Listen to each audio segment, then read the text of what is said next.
I'd like to thank Reverend Father Kelly and Reverend Father Mullaney for their generosity in allowing me to speak briefly to you this morning. Not many years ago, I was where you find yourselves today, in these very pews. I was a parishioner of St. Andrew the Apostle, attended Seton School in Manassas, and graduated from Christendom College with a degree in political science and economics. Now I am a religious in a contemplative order in Florence, Italy. What brought me to make this radical choice? What draws any consecrated soul to the life that they live? What is a vocation? Our Lord said to us, "You have not chosen me, but I have chosen you."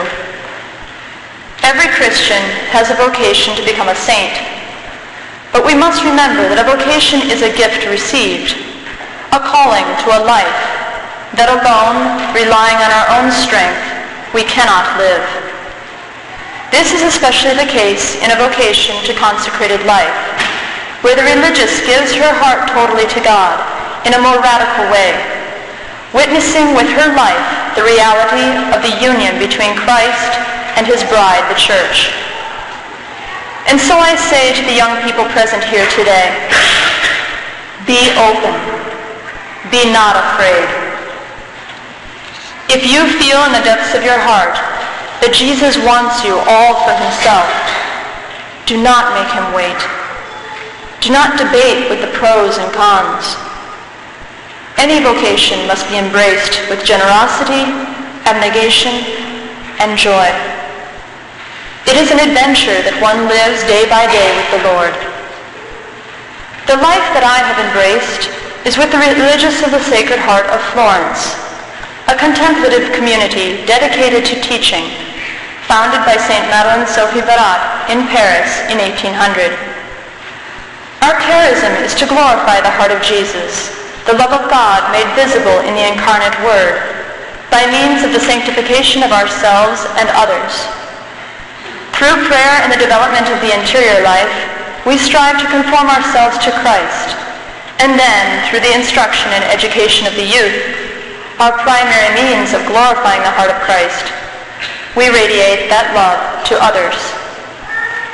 In order to effectively carry out our apostolate, our Mother Foundress asked the Holy See to establish us as a cloistered religious order without the grill of separation.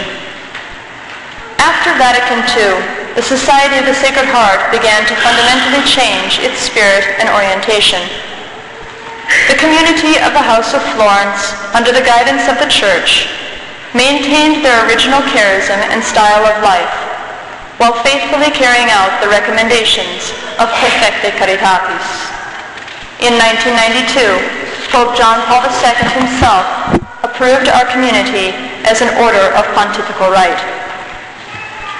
About 200 years ago, in 1815, St. Rose Philippine Duchesne came to the United States as our first missionary, and from that moment the society spread from Europe throughout the world.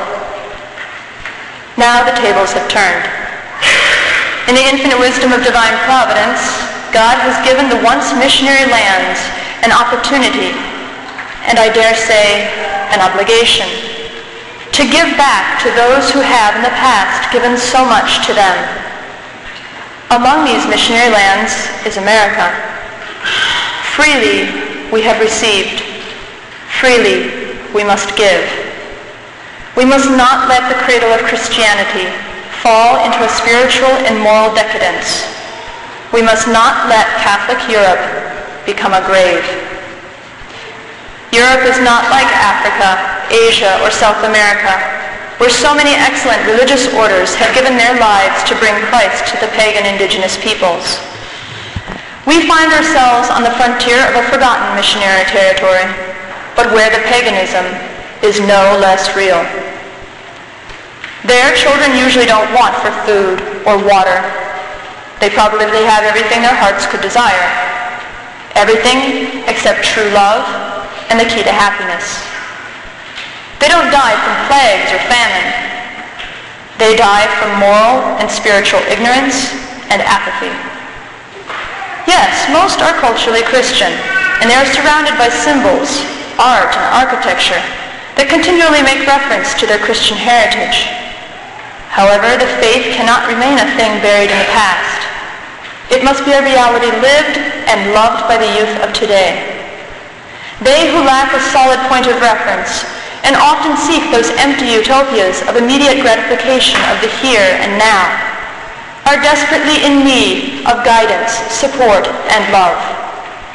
It is for these that we feel the urgency to carry on our work.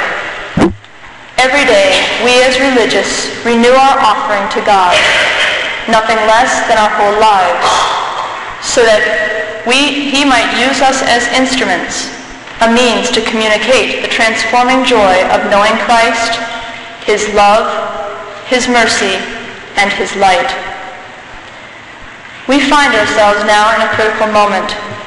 We have an urgent need to expand in order to keep our doors open to all the children that come to us, and to offer scholarships for those families that cannot afford tuition. We never refuse anyone, no matter what their financial situation may be. If anyone would like to speak with us about religious vocations, or is interested in helping us carry on our apostolate, we will be happy to meet you in the church hall after Mass. Thank you very much. Praise be Jesus Christ, now and forever.